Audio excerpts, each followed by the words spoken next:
ज्ञानाञ्जनशलाकया चक्षुरुन्मिलितं येन तस्मै श्रीगुरुवे नमः। श्रीचैतन्यमनोभीष्टं स्थापितं येन भूतले स्वयं रूप कदा मह्यं ददाति स्वपदान्तिकं। वन्देऽहं श्रीगुरौ श्रीयुतापदकमलं श्रीगुरु वैष्णवांश्च श्रीरूपं सहगजातां सहगना रघुनाथामितं तं सजीवं सावधूतं सावधूतं परिजनसहितं श्रीकृष्ण चैतन्य देवं श्री राधा कृष्ण पादान सहगना ललिता श्री विशाखान्वितं च। नमो विष्णुपदाय कृष्ण पृष्ठाय भूतले श्रीमते भक्ति वेदांत स्वामिनिति नामिने। नमस्ते सरस्वते देवी गौरवाणी प्रचारिणे निर्विशेषा शून्यवादी पाश्चात्य देश तारिणे। जय श्री कृष्ण चैतन्य प्रभु नित्यानंद श्री अद्वैत गदाधर शिवासादि गौर भक्त वृंदा। हरे कृष्णा कृष्णा कृष्णा हरे हरे हरे राम राम राम हरे हरे। हरे कृष्णा। चरणों में प्रार्थना करते हैं और आप सभी को चरणों में प्रार्थना करते हैं कि सभी लोग जूनियर सीनियर, क्योंकि इस लाइफ में जूनियर सीनियर हो सकते हैं पर पता नहीं आप सभी लोग विशेष भक्त हो सकते हैं, तो सभी का आशीर्वाद की याचना करते हुए आज के इस महेश्वर धाम में हम लोगों ने जो टॉपिक सोचा था वो role of care and cooperation in spiritual life, उसके ऊपर डिस्कस करेंगे। तो मैं रास्ते में सोच रहा था कि कौन सा टॉपिक करें, तो श्रीमद् भागवतम में बहुत सुंदर वर्णन आता है चौथे स्कंद में, अगर मैं गलत नहीं हूँ तीसरे चौथे स्कंद में प्रचेतास का स्टोरी आता है। तो प्रचेतास कौन थे? तो प्राचीन बरही नामक एक बहुत बड़े राजा हुए, उनके बेटे के नाम प्रचेतास था और पहले बेटे 100,000 की संख्या में हुआ करते थे। तो पहले के ये नियम हुआ करता था वैदिक समय में कि जो कोई भी जन्म लेता था तो कुछ समय बाद उसे कंपल्सरी गुरुकुल में या गुरु के आश्रम में भेजा जाता था या जंगल में भेज दिया जाता था। प्रैक्टिकली वो वहां पर जाकर तपस्या करके आते थे। तो 20-25 वर्ष के बाद वो, क्योंकि जब कोई तपस्या किया है और ऑस्ट्रेटिक लाइफ जिया है तो वो फिर गृहस्थ आश्रम में जाता है तो बहुत ही रिस्पॉन्सिबल जीवन जीता है और समाज के लिए एक आदर्श स्थापित करता है। तो ये इस निधि का एक अच्छा कल्चर था उसके हिसाब से। आज के से ऐसा नहीं, जहाँ पे बच्चे गुरुकुल में आते तो जरूर है, लेकिन पेरेंट्स हर एक 7 दिन में 8 दिन में बात करना चाहते हैं। उसमें भी ऑडियो कॉल से काम नहीं चलता है, वीडियो कॉल करना होता है। अच्छी बात है, बट जब वैदिक कल्चर यही था कि एक इस तरह से अगर हम थोड़ा सा अपना के जो कंसंट्रेशन हुआ ध्यान की विधि से या फिर जीवन का लक्ष्य पहले समझना चाहिए। जब ऋषभदेव भी आए थे तो उन्होंने भी इसी प्रकार का शिक्षा दिया था अपने पुत्रों को। तो प्रचेतास भी इसी कारण से जाते हैं और प्रचेतास को रास्ते में जब जाते हैं तो शिवजी मिलते हैं और ये जो स्थान है शिवजी के द्वारा रूल्ड है, एक तरह से आप समझ सकते हैं। हम लोग जहाँ बैठे हैं सहस्त्र बाहु का स्थान है। त्रेता युग से प्रभु जी बता रहे थे बहुत से 11 अखंड ज्योति जल रही है और यह अहिल्याबाई की नगरी है, बहुत ही पवित्र है। और जैसे प्रभु जी बता रहे थे कि 13 साल की उम्र में उनकी शादी हो गई थी और 29 वर्ष की उम्र में उनके पति का देहांत हो गया था। तो उसके बावजूद भी उन्होंने बहुत ही यही नहीं और भी बहुत सी जगहों पर शिव जी के मंदिर का उद्धार किया, एक्सेट्रा एक्सेट्रा। तो प्रचेतास जब जा रहे थे जंगल में की तपस्या करने के लिए तो उनको शिवजी मिले और शिवजी ने उनको प्रेयर्स दिया। भागवत में बहुत सुंदर प्रेयर्स है, थोड़ा सा थ्योरेटिकल लगता है वो प्रेयर जब आता है तो, लेकिन बहुत सारे प्रेयर्स हैं, प्रार्थनाएं हैं जो शिवजी ने प्रचेतास को दिए और उन प्रार्थनाओं को प्रचेतास ने किया। कहाँ पे गए थे ये सब लोग ध्यान से सुनिए, फिर क्वेश्चन आंसर करेंगे उसके ऊपर। तो पानी के अंदर, वहां पे पानी के अंदर जाते हैं लोग, तपस्या करते हैं, हजारों सैकड़ों वर्षों तक तपस्या करते हैं। तपस्या करने के बाद चूंकि ये जो प्रेयर्स थे, जो प्रार्थनाएं थी, किसने दिया था? शिवजी ने दिया था। इसलिए विष्णु प्रसन्न होते हैं और विष्णु दर्शन देते हैं। और ऐसा माना जाता है कि, ऐसा कहा जाता है, आचार्य लोग कमेंट्री करते हैं कि भगवान विष्णु उन पे किस लिए प्रसन्न हुए थे? उनकी तपस्या से प्रसन्न नहीं हुए थे। एक तपस्या एक रीजन हो सकता है, पर मुख्य रूप से उनसे प्रसन्न इसलिए हुए थे क्योंकि 100 जो भाई थे आपस में उनका सहयोग बहुत ही अच्छा था। जब कोई भी कार्य करे तो एक दूसरे को सहयोग करके आगे बढ़ रहे थे। आज के समाज के उल्टे, जहाँ पे लोग सेल्फ सोचते हैं, खुद का सोचते हैं, वास्तव में खुद को सेल्फिश भी नहीं है। अगर सेल्फिश भी होते तो अच्छा होता, क्योंकि सेल्फिश होते तो वो सोचते कि मैं शरीर नहीं आत्मा हूं और आत्मा के लिए कुछ करना चाहिए। तो लोग आत्मा के लिए भी कहाँ कुछ करते हैं। हाँ, हम शरीर नहीं आत्मा है, बेसिक फिलोसफी भगवत गीता की। लेकिन जी सुबह से लेकर शाम तक हमारा समय किसमें जाता है? नोटिस कीजिए, आप खुद के जीवन को देखेंगे तो मैक्सिमम टाइम हमारा जीवन किसमें जाता है? शरीर के लिए जाता है। सारे कार्य सुबह से लेकर शाम तक। तो हम सेल्फिश भी नहीं है मुख्य रूप से, हम जो भी है। बट वहां पे प्रचेतासु थे, वो भगवान उनसे इसलिए प्रसन्न होते हैं क्योंकि 2 कारण मुझे यहाँ पे मैं डिकोड कर पाया। एक तो था कि जो प्रेयर्स था वो किसने दिया था? शिव जी ने दिया था। तो हम लोग अपने मन से कहीं भी जाते हैं, कोई भी प्रेयर्स करते हैं, भगवान उसे कभी प्रसन्न नहीं होंगे। इससे ज्यादा हम समझ सकते हैं। जब शिव जी ने प्रेयर्स, जब उनसे प्रसन्न होकर के शिव जी उनको प्रेयर्स देते हैं और वो प्रार्थना करते हैं तो विष्णु तुरंत प्रसन्न हो जाते हैं। तो इसीलिए जो जीवन में हर एक के जीवन में गुरु की बहुत ज्यादा आवश्यकता है। क्योंकि जैसे हम शुरू में प्रेयर किया, क्या था प्रेयर? ओम अज्ञान तिमिरंधस्य ज्ञानांजना शलाकया। तो इस प्रेयर का जो शुरू का मीनिंग ये है कि जब जन्म लेते हैं हम सभी लोग अज्ञानता, घनघोर अज्ञान में जन्म होता है हमारा, लेकिन गुरु की कृपा से वो अज्ञानी जीवन में प्रकाश आ सकता है, प्रकाश आता है। तो उनका शरण लेना चाहिए। तो गुरु का हर एक के जीवन में गुरु की जरूरत है। आप जब फिजिक्स केमिस्ट्री कोई भी सब्जेक्ट पढ़ते हो वहां गुरु की जरूरत होती है, तो उसी प्रकार से आध्यात्मिक जीवन में भी गुरु की जरूरत है।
में मुख्य लाइन क्या है?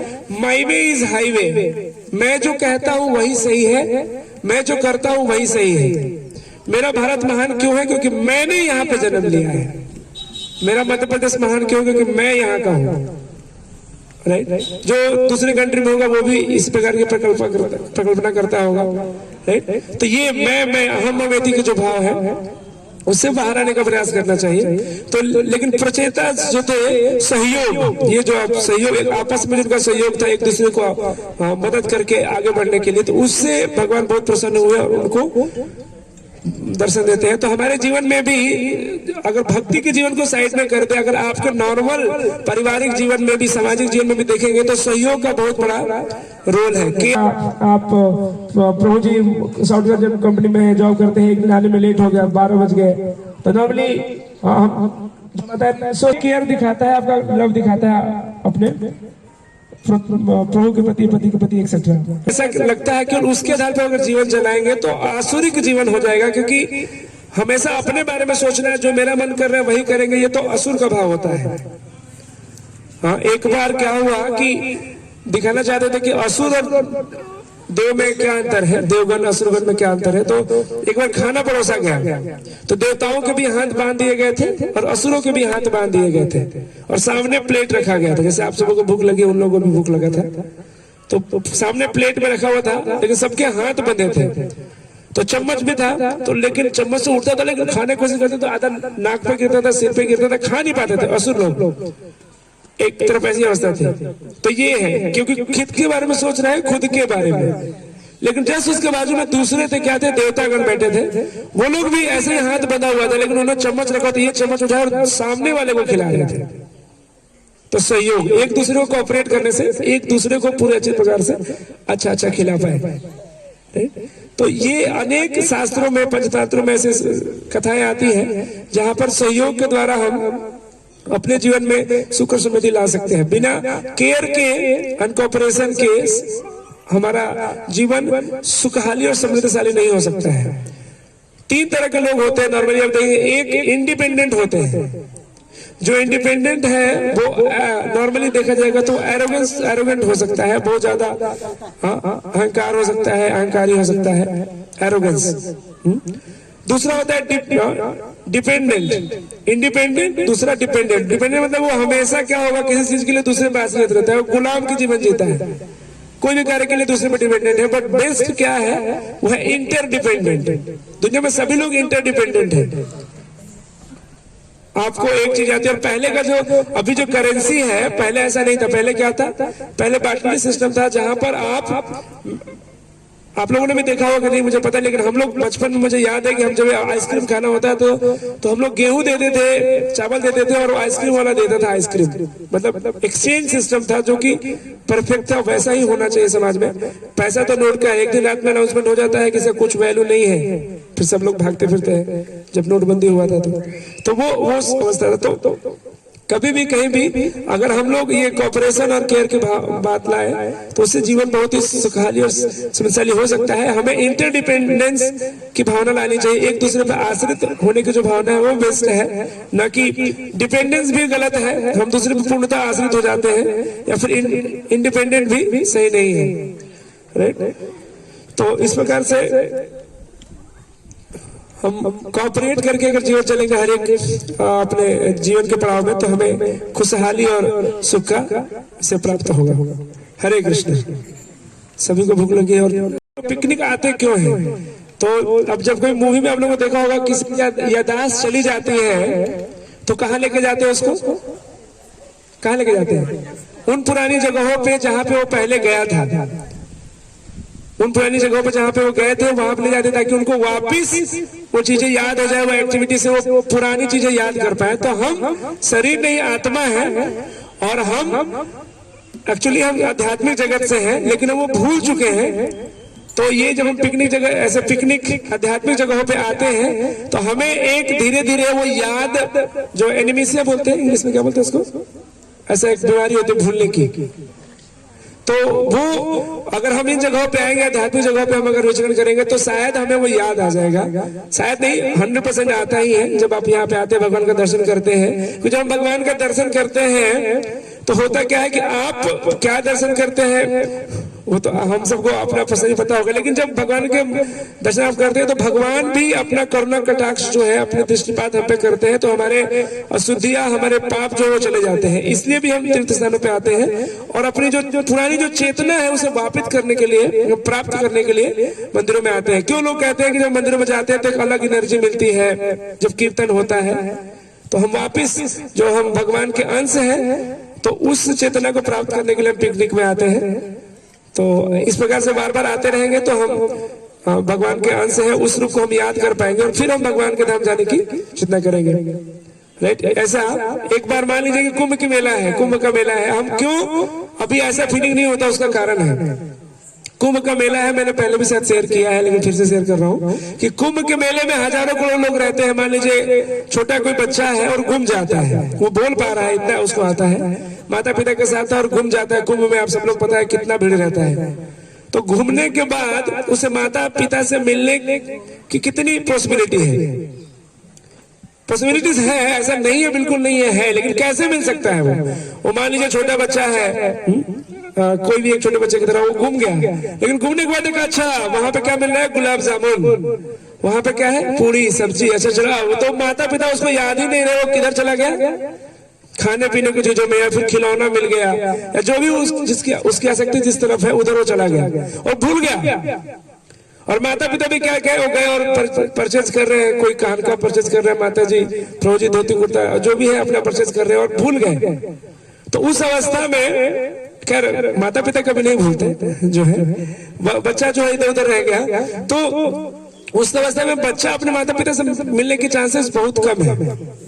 माता पिता ढूंढते रहेंगे, उम्मीद करेंगे बच्चा आएगा आएगा, लेकिन वो तो बिल्कुल ही अपने आप को व्यस्त कर चुका है भोग में, तो नहीं आ सकता है। तो बच्चा कब माता पिता तक वापस लौट सकता है? जब वो क्या करे, वो जब अपने पेरेंट्स को आसपास नहीं देखता है तो बच्चा क्या करता है? रोता है, चिल्लाता है, मम्मी मम्मी ऐसा।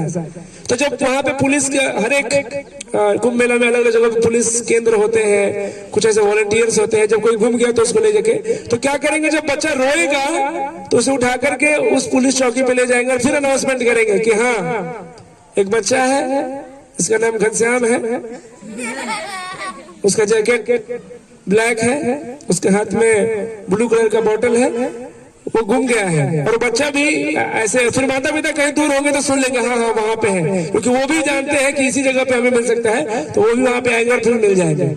तो उसी प्रकार से हम लोग भगवान को नहीं प्राप्त कर पा रहे, क्योंकि हमने कई भगवान के लिए रोते नहीं है और वैसी भावना भी नहीं आती है। और जब तक वैसी भावना नहीं आएगी तो हम लोग क्या है, इस दुनिया में अलग अलग चीजों में मस्त है, हम लोग को फीलिंग नहीं आ रही है, ऐसा बोध नहीं आ रहा है कि भगवान को ही प्राप्त करना है, तो भगवान इस अवस्था में कभी नहीं मिलेंगे। तो ऐसे स्थानों पे आते रहेंगे तो धीरे धीरे हमारी चेतना इन कथाओं के माध्यम से शुद्ध होगी, और फिर हम भगवान के प्रति हमारी जो अनुराग है, जो राग है उत्पन्न होगा, और फिर हम एक ना एक दिन जरूर भगवान के चरण कमलों को प्राप्त कर पाएंगे।